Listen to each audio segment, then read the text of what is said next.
talk of the town this week has been the New York Times piece, "Trump Taps Palantir to Compile Data on Americans."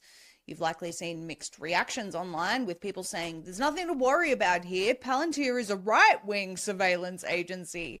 Then we were asked if we were willing to supply our product philanthropically, basically for free, and I was very in favor of this because our primary mission is, in fact, to set a global standard for the world for behavior. President Trump signed an executive order calling for the federal government to share data across agencies. And I will pause here and say many were warning at this point, and a lot of people were not listening, but I digress. Raising questions over whether he might compile a master list of personal information on Americans that could give him untold surveillance power. Mr. Trump has not publicly talked about the effort since, but behind the scenes, officials have quietly put technological building blocks into place to enable his plan. Then we were asked if we were willing to supply our product philanthropically, basically for free, and I was very in favor of this because our primary mission is, in fact, to set a global standard for the world for behavior.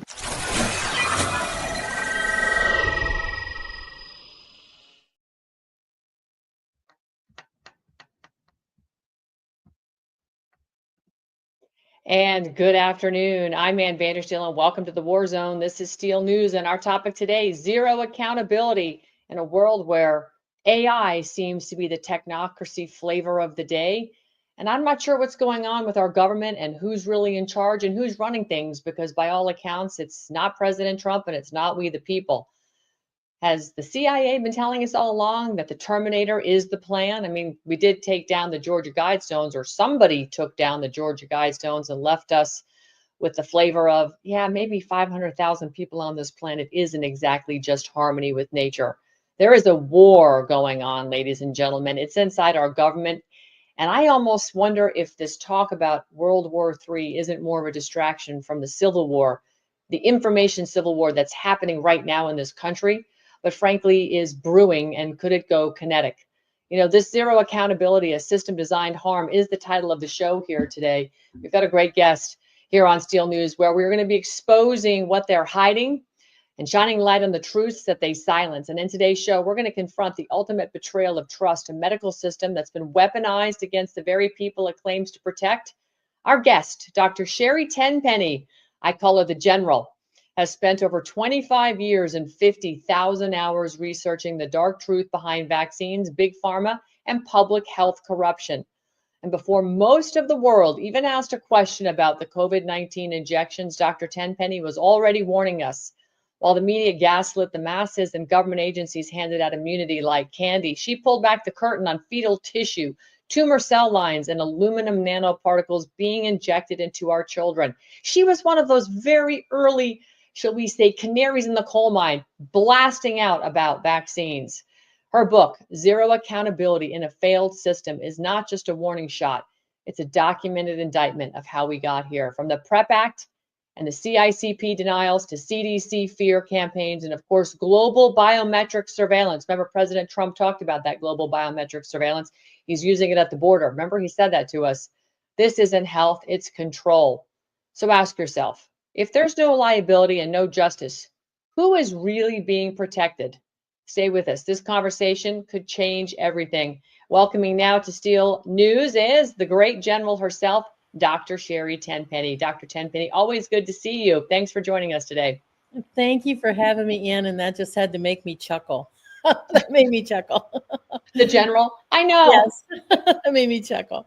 You are the General. I mean, look, Dr. Tenpenny, you've been around a long time, and you were, really a beacon of light, and you were screaming about vaccines 30 plus years ago. This is not a new conversation for you. But what's evolving is this biometric surveillance, and Trump talked about it in his campaign speeches, how he was going to use biometric surveillance at the wall to help improve our border security. Palantir, that crazy guy, Alex Karp, the CEO with that nutbag hairdo, talking about making the conversation better on, global conversations better. That flies in the front of our First Amendment right to say things for what they are, our free speech. This is seemingly going in the wrong direction. And of course, the CDC and the FDA pumping out these SR, self-amplifying RNA shots, and just ignoring Bobby Kennedy completely. This is worrisome at this point. And then Bobby seemingly piping up in favor of some of these again. He's not even talking about these long-term safety studies like he used to. I'm so confused. I'm hoping you can make sense of some of this stuff. Well, thank you, Ann. But I'm not a mind reader, and I can't get inside Secretary Kennedy's head. And I'm not privy to any of the behind-the-scenes phone call or conversation that he's having. It was interesting that just this morning in this Signal group that I'm in with a bunch of pretty high-level people, this was the exact conversation we were having.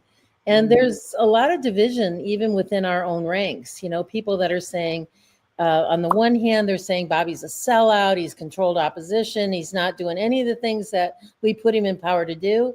And then there's other people that have said, listen, I've been involved in politics for 40 years. I've never seen anything change. In fact, most things have gotten worse. And in the first 100 plus days, we have seen forward movement. We can't right the entire ship in one overnight. And, and I made a post and I said, I understand that Bobby's swimming in a pond full of rabidly angry crocodiles, and he doesn't have a machine gun to defend himself. He barely has a wooden stick. And so I think that we as a community out here that understand the problems with mRNA, it should be gone. It's a technology that failed. They tried it, they killed a bunch of people with it, and it needs to go away. There's no making exceptions. There's no trying to make it safer. It needs to go away. And the saRNA vaccines should never be released at all. And I think that those of us out here in the community need to keep the pressure. We need to do it respectfully, but we need to do it aggressively to say, build up the audience, because my kind of take on it is, I think that if Bobby or Secretary Kennedy really had a huge groundswell behind him, then he could go to Trump and say, listen, they're all against this, and they're turning against you because of it. And the same thing to the senators. Do you ever listen to your constituents? They all hate this. And secondarily, they're beginning to hate you. And it's becoming a real problem what's going to happen with the midterms that are coming up, that nobody's listening. And it's I think a pretty delicate situation, but we must do whatever it takes to get this to stop. The mRNA vaccines don't belong in humans, animals, plants, fish, or bees. And they do have vaccines for fish and bees. And we shouldn't put mRNA in them. No, they shouldn't. We don't. The long-term safety data we have are all dead animals from the RNA injections. And now you're looking at 20, 30 million Americans that have all been murdered by these RNA jabs. I have 4 family members, Dr. Tenpenny, 3 brothers and sisters, and 1 mother-in-law, 2 with cancer, 1 who had to have open heart surgery, and the other one who's got serious neurological deficits. In fact, I've got to go see her next week and spend time with her because she's completely dysfunctional. And these are all late stage, people who late stage of the jab game. They took 3+ shots. It's now year 5. And this is what I'm dealing with. I'm now dealing with what I've reported on for 5 years. So, and what you've warned about for 30, but this is really ramping up. And so you've documented the shocking ingredients over the years, tumor cell lines, fetal DNA, the nanotech particles that we've all been hearing about.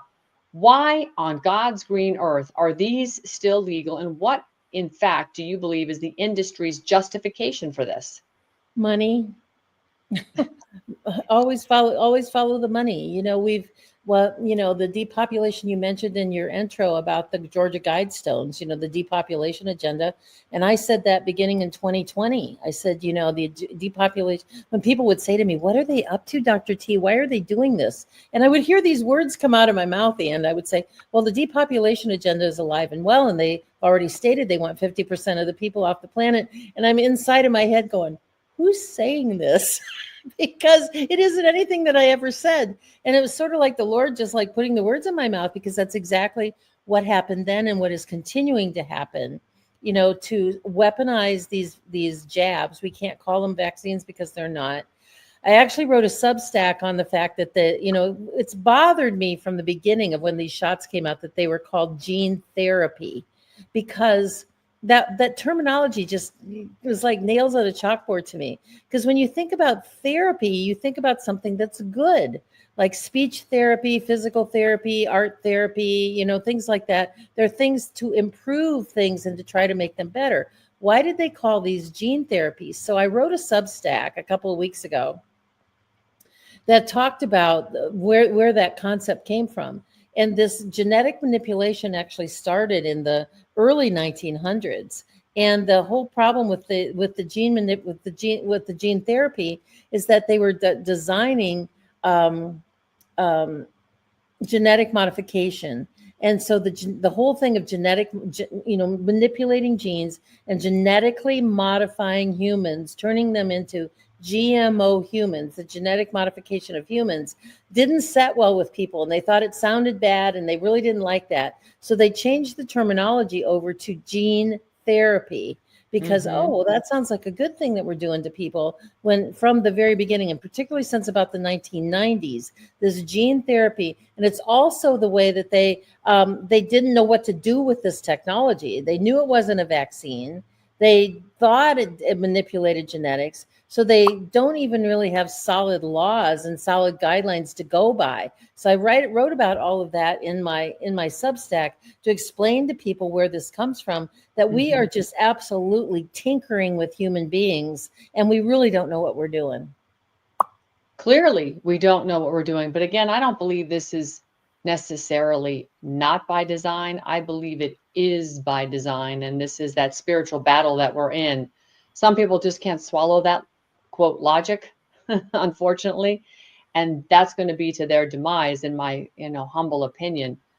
But let's take it back to, because we're dealing in a political world, we're dealing where we have, man created government, and man didn't pay attention to the government they created. And now that government has become what it is today, technocracy, a bureaucracy, where we are being governed by rules, codes, and statutes, and not, and our God-given rights are being completely trampled upon. When we have, databases that are to capture the adverse events from these things, first of all, the vaccine adverse event reporting system, VAERS, versus this other database, the CICP. CICP, thank you. I was pulling it up here because I wanted to get something I drilled down on it, and I wanted to make sure I got this very concisely. Let's see here. I had it just right in front of me. There it is. The CICP, I want to confirm, that's right. It is administered by the Health and Human Services Department. I thought it was. I wanted to make sure that it was. And it supposedly has been created under the Public Readiness and Emergency Preparedness Act. As we all know, the PrEP Act, which is just riddled with issues in that. And it's applying to the countermeasures used to respond to declared public health emergencies. Again, when you have language like countermeasures, you and I both know that's DOD language. That's, that's talking about a bioweapon response. I put on X this morning that Health and Human Services is the new DOD, essentially, by what they're pushing out here. So when you have VAERS versus a CICP bait and switch being quite devastating, how did the public, Dr. Tenpenny, get trapped in what I would consider to be a legal maze of sorts, where 98% of all the injuries go uncompensated, and the CICP is literally set aside for that compensation purpose? How is it they're not getting taken care of? Well, the CICP was part of, as you mentioned, part of the PrEP Act, which was written and codified in 2005. And what they call a covered countermeasure is anything that's used for treatment, therapy, diagnostic purposes during a pandemic or during a health emergency. So it could even be Tylenol, it could be Aleve, it could be a Band-Aid, it could be, and what was actually covered in the countermeasures are the swabs that go up the nose, the remdesivir, the monoclonal antibodies. It's not just the COVID jabs. It's the entire thing. The personal protective devices, the PPDs, all of those things are all, if they caused harm to anybody, nobody can sue anybody or anything that is labeled a covered countermeasure. It falls under the PrEP Act and under the covered countermeasure injury compensation program, which is a mouthful, and you just shorten that down to CICP. Now, the thing about the CICP, though, even though it was founded in 2005 for the COVID jabs, in order for it to compensate people for injuries that they received, it has to be added to this. You have to create a table of injuries, number one. Number Right. two, it has to be funded by Congress. And number three, there has to be a tax assessed to the COVID jab, because it's the tax on the people that go into the pot that pay the injured. The pharmaceutical injury doesn't do that. And the same thing applies to VAERS. Well, the good news is that people have learned over the years that to file an injury compensation claim, they knew enough about VAERS to go and file one. And over 1.6 million people filed an injury to VAERS. And we know VAERS captures about 10% of injuries. Right. So if 1.6 million filed injuries, we know there's at least 16 million people in this country that had injuries. The problem with that is they filed it with VAERS, which is not part of the covered countermeasure injury compensation program. They did not file over under CICP. And I use the analogy in the book when I say it would be like going to the DMV, the Department of Motor Vehicles, and trying to buy a plane ticket. They both have to do with transportation, but the DMV doesn't sell you plane tickets, and you can't buy a plane ticket there. So if you go and you file a compensation claim with VAERS, it's the wrong agency. They can't do anything for you there. You needed to file it with the Covered Countermeasure Injury Compensation Program. And what was so shocking to me, Ann, and why I wrote extensively about the PrEP Act and the CIC in the book, Zero Accountability in the Failed System, is that when I started researching this, I've been doing this for 25 years. I eat, sleep, and breathe vaccine injury stuff. The only time I'm not talking about it really is when I'm asleep. I'm either reading about it, writing about it, talking about it, something like that. And when I started digging into it, I thought, how did I not know this? How did I not know the details of how miserably this has failed system and how dastardly this system really is? And Dr. Suzanne Humphreys, who wrote the foreword to my book, said the same thing. And Suzanne and I are like the two vaccine queens. I mean, we spend all of our time on this, and we didn't know about it. It's no wonder that the general public didn't know about it. There was no announcements, no verbiage. The doctors didn't know about it. Nobody knew about it to say, go over here and file to the CICP. Well, about 13,000 people figured it out, and only 13,000 people really applied for compensation for the COVID jab through the CICP. And as recently as the last time I looked at it was maybe 2 months ago, they had only adjudicated 40 cases. What? 40, and of those 40, there were two outliers. One person for a blood disorder got $1.1 million. A person for myocarditis got $370,000. And if you take those two payouts as claims and set them aside and average the other 38 people, how much money they got, it was just under $4,000. That's insane. You can't even get a heart transplant if for that kind of, for the money that you can't even go to the ER when I had the stroke and I went to the ER. My Medicare had not kicked in yet at that point in time. You can't even go for 8 hours in an ER and get a CAT scan. My bill was over $9,000 just for that. Now imagine what these other people are going through. And the other really, really horrible thing about this is there's a 1-year statute of limitations to file. So if you got COVID jabs in 20 or 21 and you got seriously injured and you just found out about the CICP, you are SOL. The government hasn't set up a table. They haven't funded it. The Congress hasn't funded it.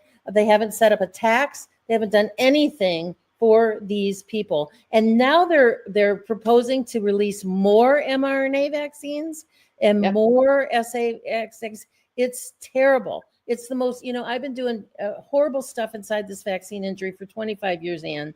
I've never seen anything so horrible as this. And that's one of the reasons why one of the, the big sections that I talk about in the book is about this and how people need to join React 19, which is an activist organization that's pushing forward to get this changed. And React 19 is just a great organization. And it was started by a bunch of COVID vaccine injured people. One was I think the head of the organization was an orthopedic surgeon that had one COVID shot and he can no longer practice. And so it's terrible. And it is part of the DOD and it is part of the things that we're doing. And so one of the big premises of this book was to get people involved, to understand and push Congress. They have twice over the last maybe 10 years tried to change the compensation under the VAERS program, because under the VAERS program, if someone dies from any of the other regular vaccines, MMR, hepatitis B, whatever, if someone dies and they go through the vaccine, the Federal Court of Claims, through the vaccine court, they can be awarded $250,000. Mm-hmm. Well, that's $250,000 in 1986 dollars. Yeah. And twice they have submitted bills to increase that death benefit to be the equivalent of $2025, which would be somewhere between $400,000 and $450,000, which is still not a lot, but it's a lot, but it's more in line with where we are today with the equivalency of the dollar. Twice those bills have come up, and neither time have they made them out of made it out of committee. Insane. Absolutely insane. It just goes to the complete legal immunity and government collusion when it comes to rolling out an experimental, bioweapon on we the people, and then making sure that they don't have to pay for the carnage that they've left behind. It's disgusting. Nobody.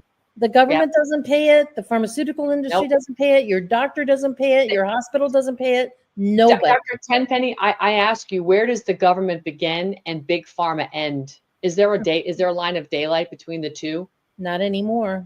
Not anymore. And the PrEP Act basically gives total immunity to vaccine makers. So if we were to repeal the PrEP Act, right, or even the 1986 Vaccine Injury Act, could this backfire on the American people if we don't have deeper reforms? What needs to happen?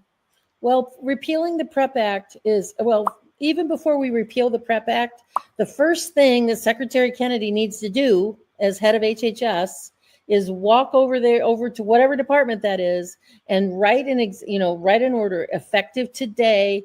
The coverage provided by the PrEP Act and the EUA, the emergency use authorization, is ended. It's over. Bexsera signed that. The last thing he did before he left office was extend it to 2029.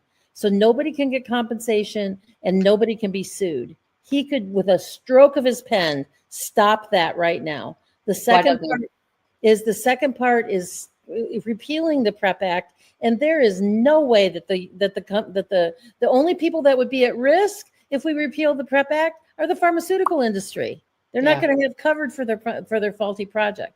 Now, when it comes to repealing the 1986 Act, that requires some deeper discussion and thought, because the pharmaceutical industry would say, okay, you want to do away with the 1986 protection for us? We're also going to do away with the Federal Court of Claims, the Vaccine Court, and VAERS. So we're not going to have anything to track it. So that requires, perhaps we need to change the law, remove the protection, but keep everything else intact. And that has been floated in Congress a couple of times before. Good. And when I was in DC just a couple of weeks ago, I had some meetings with some people to say that this is something that's going to get introduced again. Now, because the line between the pharmaceutical industry and any member of Congress that has their pockets padded full of pharmaceutical money, it probably won't go anywhere, but at least it's keeping it active and keeping it in the public eye. Well, speaking of keeping things in the public eye, and, again, this is our job. Our civic duty is to raise holy heck using our First Amendment so long as we have it. I mean, I'm sure you may or may not have seen the graphic that's circulating on social media where there's an excerpt out of this big, beautiful bill, which is I call it the Palantir paragraph, because federal government's now going to use AI to, rein in spending and streamline and la, la, la. But there's a subparagraph that says the states cannot override what the federal government's doing, i.e. stripping state sovereignty for 10 years. For 10 years. So you read it. So you've seen that. And that's, as you know, totally repugnant to the Constitution, specifically our 10th Amendment rights to state sovereignty. How on God's green earth did that get in there? Who slipped it in there? Susie Wiles and Peter Thiel and Alex Karp and we're going to spend $5 trillion to do it. They put a lot of shiny objects with our buzzwords and language in there, but it's this kind of stuff that can literally take over our government. And, with media manipulation still a real problem, public psychology still being bent, you yourself have actually exposed the CDC's 4,000 fear-based ads that have been running per the flu season, right? So can you walk us through, I guess, how that kind of marketing shapes the public behavior going forward, despite everything we've now learned from COVID? What is this going to look like for us going forward? Are we going to be in lockstep again, standing 6 feet apart again, or what do you think is going to happen?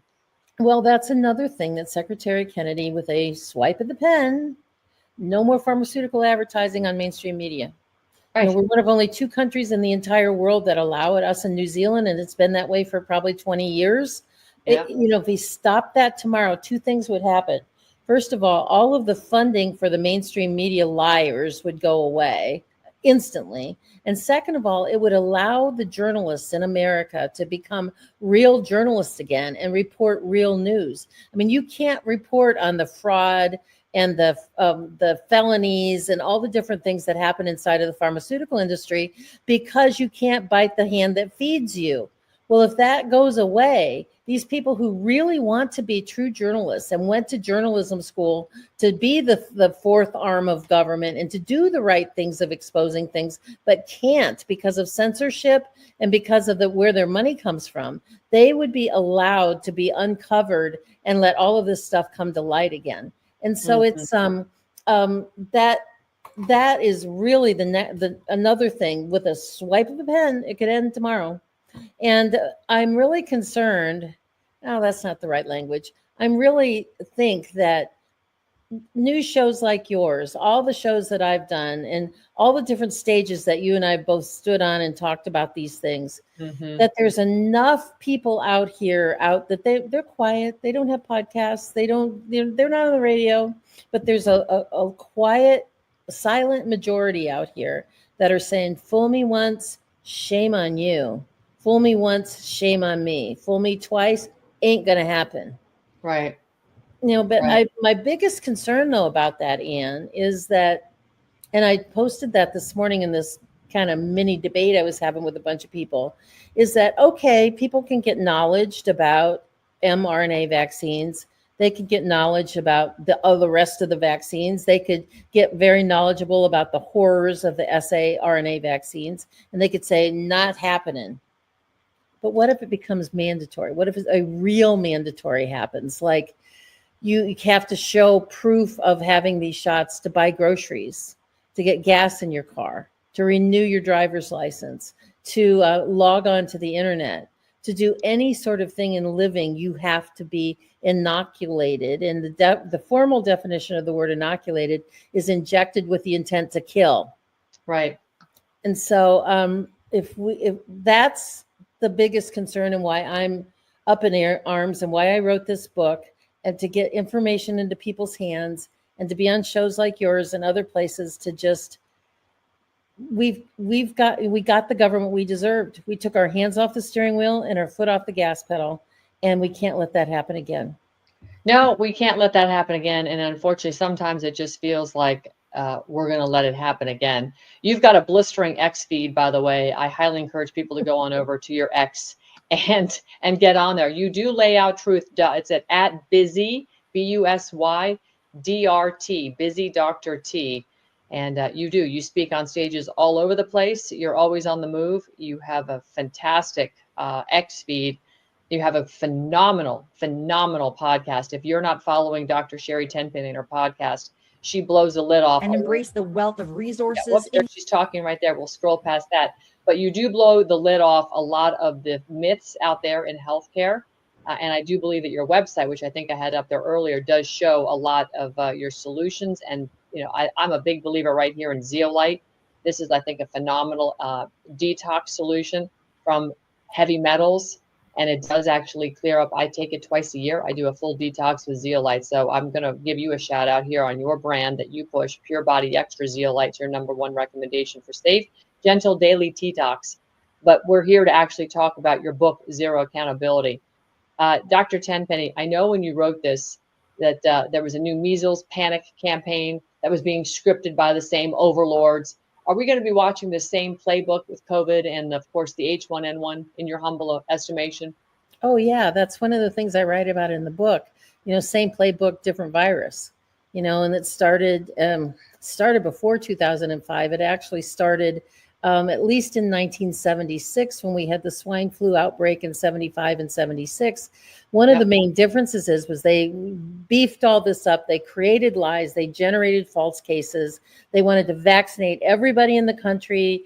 They got all the government to put up the insurance for the pharmaceutical industry. They did this as a baseline, and they created a template. Now, the difference is that with the swine flu vaccine, when they reached 50 deaths and about 150 cases of Guillain-Barré, within 6 weeks, they nixed the program. Well, here we are, millions of deaths. They estimate globally, I've seen on the expose, this was a couple years ago now, they estimated about 2.1 billion people worldwide have been damaged by these shots. And not only are they not stopping it, it's full steam ahead. And so when I lay this out in this case study out in the book about how every time they do one of these pandemics, it is a market test. They throw it up, they push until people like you and me and independent journalists, all this stuff, say, wait a minute, stop. Then people fall back, and then they fall back. Then they spend a couple of years in data analysis. What worked, what didn't work, what should we do more of, where should we spend money, where should we take money from, what's the best way to push this forward the next time. Every one of them, and I lay this out in the book, have been a market test. It's just like if they were testing a new widget, they were going to sell a new Gillette razor or something. Nothing bad to say to Gillette, but they're doing something about a new test and what worked, what didn't work, what should we do more of, what should we stop. Remember back at the beginning of COVID when they were giving away free donuts for life from Dunkin' Donuts, hamburgers. They were giving away beer, free beer. There were raffles for college educations. There were lottery tickets. All of those were market tests to see what worked that got people to say, okay, I'll roll up my sleeve if I got a chance to get that. Well, I'm pretty sure that when they've done the analysis, they've said, well, that didn't work very well. We won't do that the next time. So that's another takeaway. I want people to remember from this book is all of these things are market tests. We're just widgets they're trying to sell their stuff to. Well, and again, they wouldn't have been so successful if they didn't have censorship rolling with them, right? We know that the CDC and Health and Human Services, FDA, they all weaponize censorship. We saw Adam Schiff put a letter to, what's his face, the bearded wonder from Twitter, Jack Dorsey. He sent a letter to Jack Dorsey in 2021, basically telling Twitter to excommunicate or literally remove people off Twitter if they were speaking ill of, the COVID shots and of the actual big pharma rollout. I was put on a domestic terror list. And I remember thinking it had to be for J6. But now that I look back and I start to put some more pieces together, I recall Dr. Tenpenny. One day I was flying from Oregon, Bend, Oregon, down to Orange County, California, where I had been speaking in Oregon, and I was going to shoot a documentary, oddly enough, Capital Punishment, about J6. And I had to fly through Seattle SeaTac Airport. And this was during my Quad S domestic terror days when I was on the Quiet Skies program. And every airport I went to was a real rigmarole to get to the gate. And when I got to the gate, it was more nonsense with Gate 8, with TSA there. And if I changed planes, they were at the next airport at the gate waiting to harass me and go through my stuff and take me to second base regularly. But one of the guys standing in the TSA uniform at the gate, I remember playing the dumb housewife. I said, let me see what I can learn from this guy. So he's going through my bag, and I showed him my boarding pass, and it has these 4 S's on the bottom. It's called a Quad S. And I said, I don't know what to think about these 4 S's. It kind of looks like a Nazi symbol. He lost it, Dr. T. He almost jumped over the table. He goes, what, do you have a problem with the CDC? And I said, I didn't ask about any health information. Isn't that a HIPAA violation? And I was playing totally dumb. He goes, I didn't ask you about your health. I said, well, isn't the CDC kind of over your health? And he goes, no, it's all about the COVID and the vaccines. I said, I didn't ask about the vaccines. I was asking about these letters. So you see, it makes me believe that all the censorship was about making sure we didn't uncover what we're talking about today. So what do you think the internal documents are telling people about the intentional psychological manipulation during these public health rollouts? Are they going to be able to continue with this if we don't fix censorship in this country? Or is it just business as usual, even if we do fix censorship? Well, the censorship stuff has changed, but it's not gone away. I mean, it's not as aggressive, but it hasn't gone away. And Okay. one of the disinformation dozen, we just filed a lawsuit against the federal government Yes, you about did. about that. And I haven't seen yet if they were going to revise it and add some things. I haven't seen the revised copy of it, but the copy that I have was like 109 pages. It was very well written. It talks about the violation of our First, Fourth, and 14th Amendment, torturous interference with contracts. And they have all the documents. All the documents was in this lawsuit about the text messages and all these things that came directly from the Biden administration instructing the tech companies like, you know, Zuckerberg and Facebook and Twitter and all these places to shut us down. And actually, you know what, Ann, one of the things I found when I read the lawsuit, one of the things that got shut down on me, I lost all of my followers on Twitter, X. I'm still permanently banned from Facebook, and I'm still permanently banned from PayPal. And I could never figure that one out. How did I get banned from PayPal? Well, as it turns out, and inside of that lawsuit, there's a letter that's inside of the lawsuit that was drafted by somebody from the House of Representatives, and I think it had either 9 or 13 signatures. No, it was 26 signatures of other people inside of the House saying that all of us that were part of the disinformation dozen and other people that are doing anything against these shots, that their bank accounts need to be frozen and their Wow. money needs to be taken away from them, and specifically from PayPal. So that's one of the instruments that they used, that the Canadian government used to roll forward. Remember when they seized all the money off of the Canadian truckers? Oh, And yeah. they took away all of that. It was because they said if we can't shut them down by what they say, we are actually going to choke them out financially. And they used the word choke in the letter? No, but that was the intent. You know, That was the intent. That's the intent. Yeah. Yeah. Well, right here it says July 23rd, this is 2021, Facebook official proudly informed officials at the Department of Health and Human Services that the company was taking action against a group dubbed the Disinformation Dozen for their posts about COVID-19 vaccines. We removed 17 additional pages, groups, and Instagram accounts tied to the Disinfo Dozen, so a total of 39 profiles, pages, groups, and IG accounts deleted thus far, resulting in every member of the Disinfo Dozen having had at least one such entity removed. And they said they've also expanded the group of false claims that we removed to keep up with recent trends of misinformation that we are seeing. So much for free speech, huh, Dr. Tenpenny? You speak out against something that you think is not worthy of the American public, or that's worthy for the American public to have more information to make an informed, consented decision, unlike the blank sheets of paper on those COVID shots where there was no information. You couldn't even make informed consent about what you're putting in your body, yet they censored you. Do you think the government and your lawsuit is going to result in a significant payout to the 12 of you who were censored so dramatically by our government? Well, there's a lot of provisions in that lawsuit about damages, but mainly, and yes, we'd all like to get compensated for all the financial losses that we had during that period of time, and for the reputation management stuff and all those different things. And so, excuse me. And so we hope that we'll get some compensation out of that. But the real intent of the lawsuit is to make a statement that you can't do this to private citizens. You can't, the government can't weaponize against us. You can't use the tech industry to weaponize against us. And we're hoping that at the end of the day, whatever punitive damages they have in there aren't so much about the money, but to send a message, don't do this again. And it set a case precedent for other people that want to come forward that the government has weaponized against them.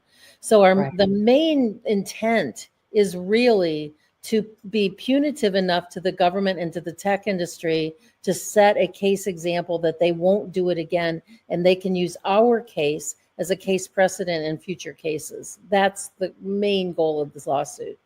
Yeah.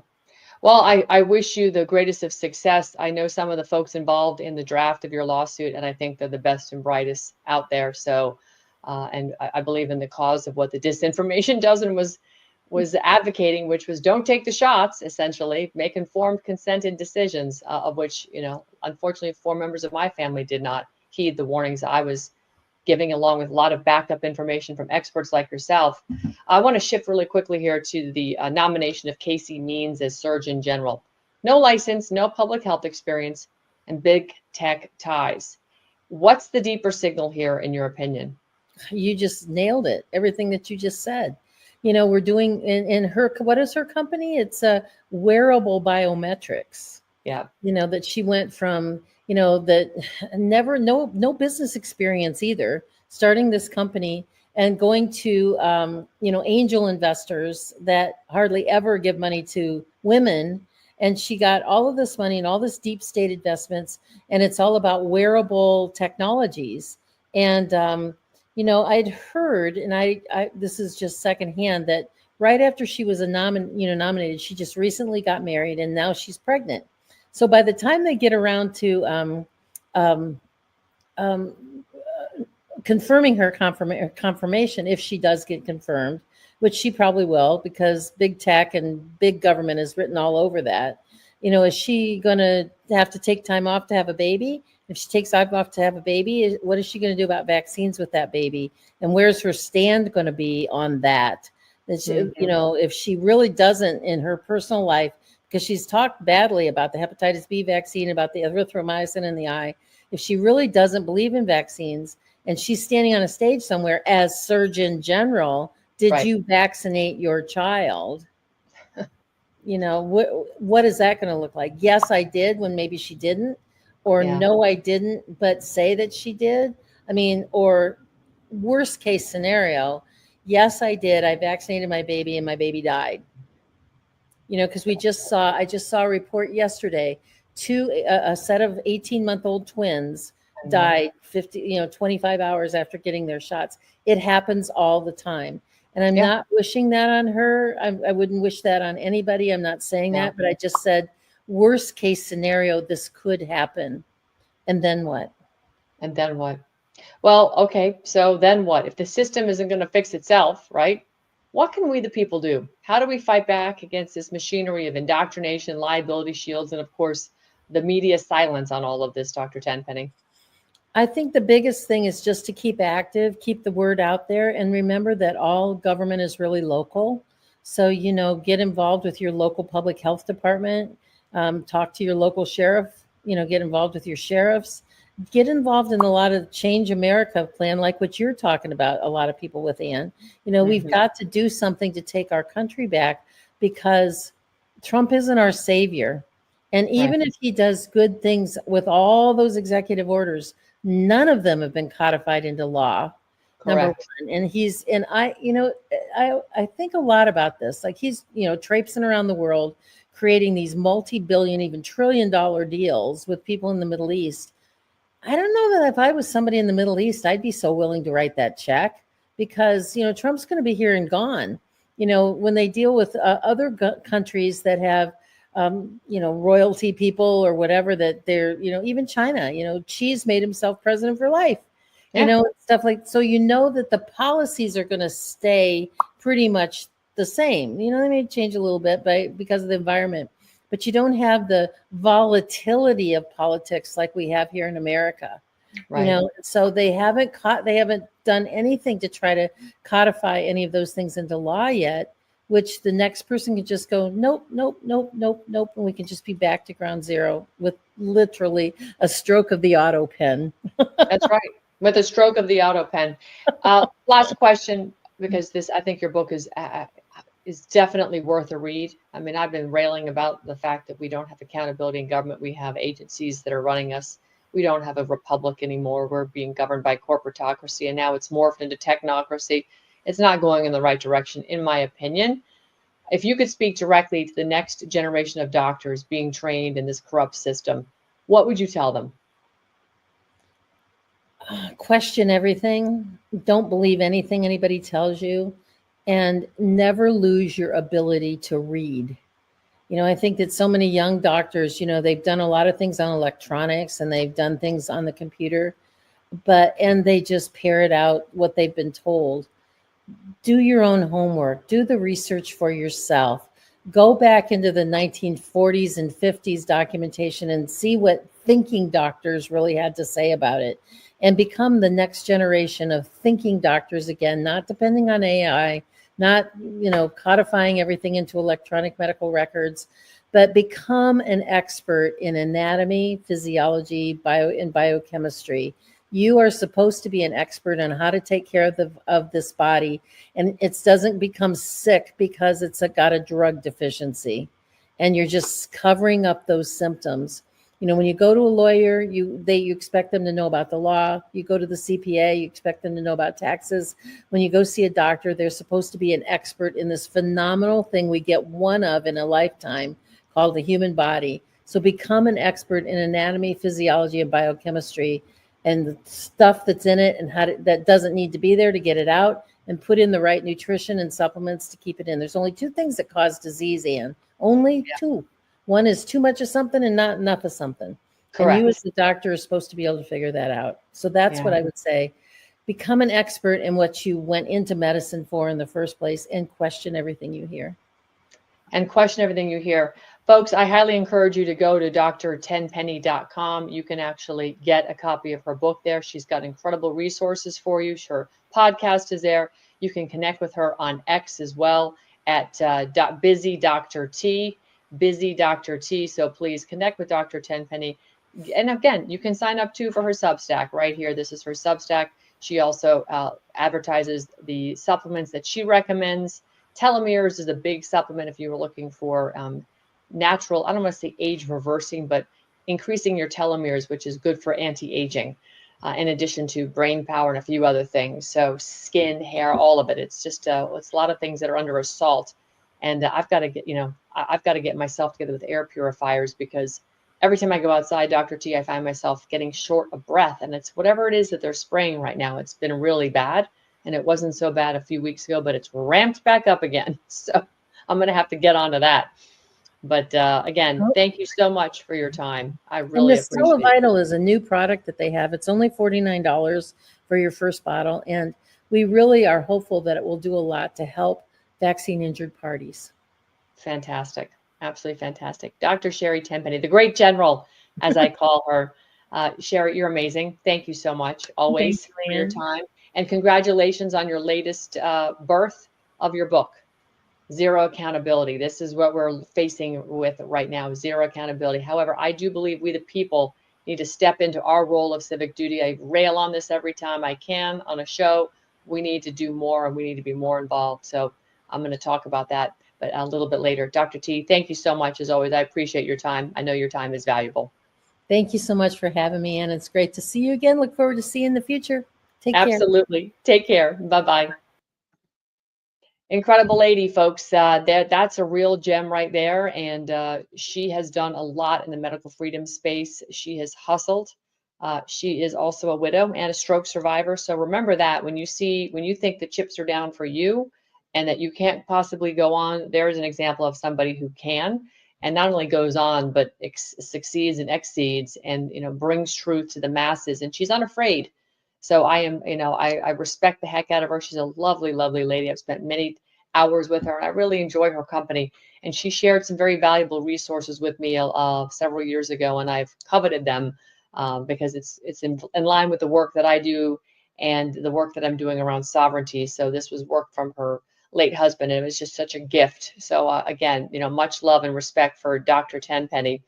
Want to talk to you a little bit about what we're doing over here at American Made, because when it comes to actually action taking, and you know me, I'm all about action, action, action. Actually, that sounds like Steve Stern, as a matter of fact. This is our website, AmericanMadeAction.org. It is a 501c4 nonprofit. What we are doing at American Made Action is simple. We've got our Department of Government Accountability right here. And our Department of Government Accountability is nothing more than we the people.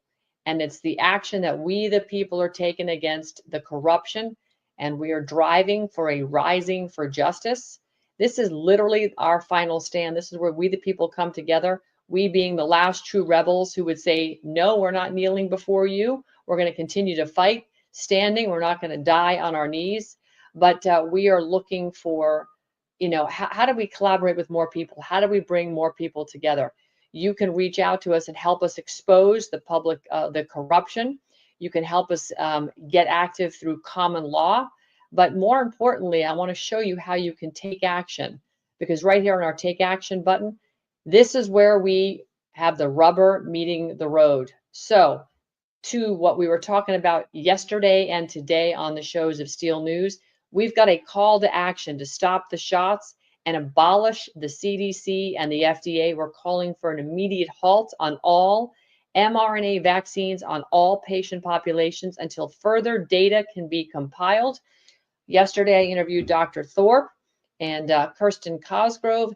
They are doing retrospective studies, meaning they're looking backwards on the people who took the shot, specifically women and children, and they're looking at the damage done to the reproductive systems, which we believe to be immense because it's already showing that now. So this retrospective study is going to also help bolster the removal of COVID-19 recommendations for healthy pregnant women and children, which comprises only a small subset of our country. So we need you to step in and do your part. We're asking you to call and email representatives in Washington, D.C. to get their backing to halt this technology and intervention entirely.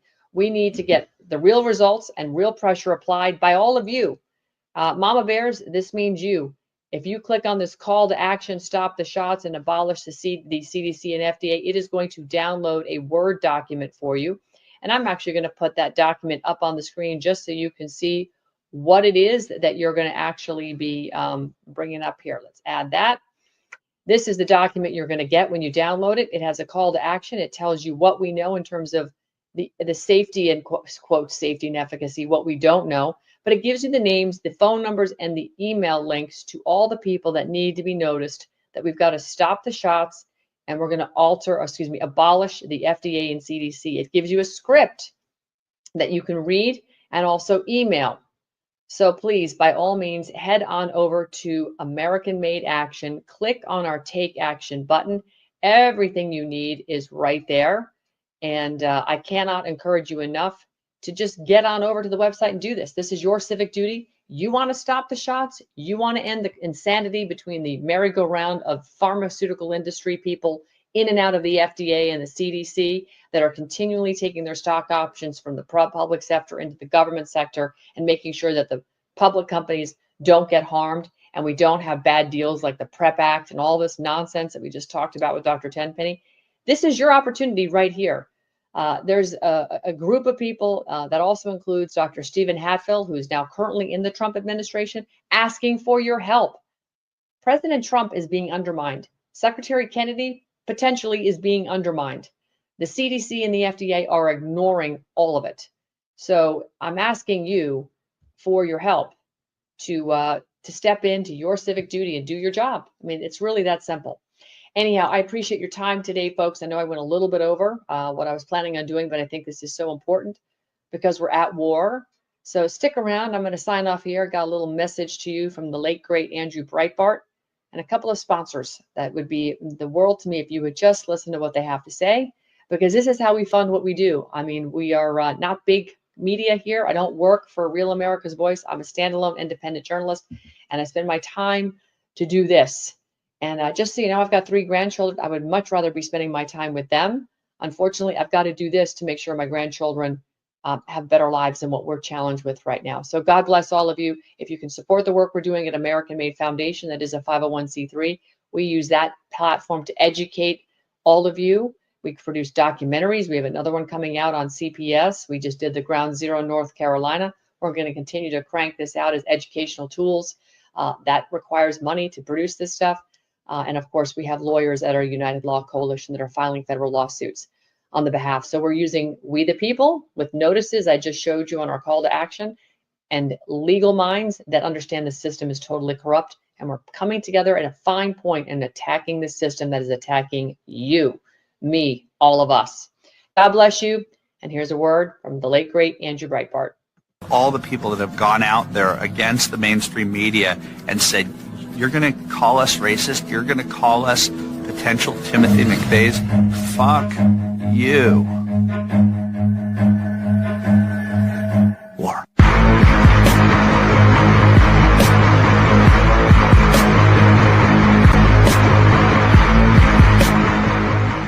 This election is filled with promises of tax cuts that will go nowhere. But don't let this excess noise blind you to what's really at stake, your retirement. As economic volatility continues to grow, few are talking about the consequence that could ripple through your retirement savings. Many wealthy investors have started preparing for the shockwave ahead. Have you? If you have $50,000 or more saved for retirement, click the link below or call 1-888-782-9064 and secure your free guide to gold IRAs from Augusta Precious Metals. Again, click the link below or call 1-888-782-9064.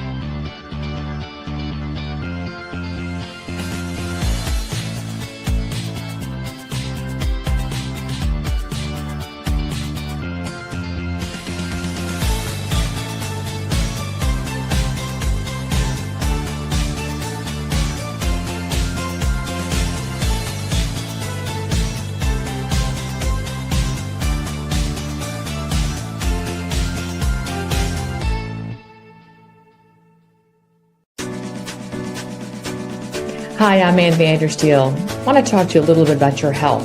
Part of my daily routine is to get up in the morning and get a little exercise on. If I have time for a mile or 7, doesn't matter. I get out the door every single day. It's important to get my body moving and get that oxygen flowing through my brains. What is also equally important is what I put in my body after I exercise. I rely on VandersteelHealth.com, where I have a delicious selection of superfoods and other supplements.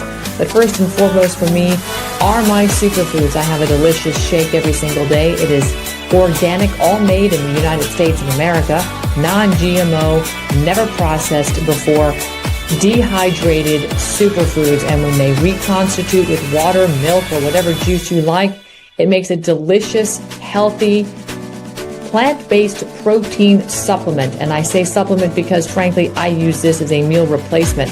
This is what's helped me lose the last 20 pounds of COVID. I'm back down to my fighting college weight, fitting in my college clothes, and feeling better than ever. So go to VandersteelHealth.com and get your delicious superfoods. Get on the transformation program with us. It's a 30-day kickoff, and it will get your day starting out great. And watch the weight just fall off. Watch the energy increase, the brain fog lift, and of course the ancillary benefits in your hair, skin, and nails. All these things, you are what you eat. Remember that. Go to VandersteelHealth.com.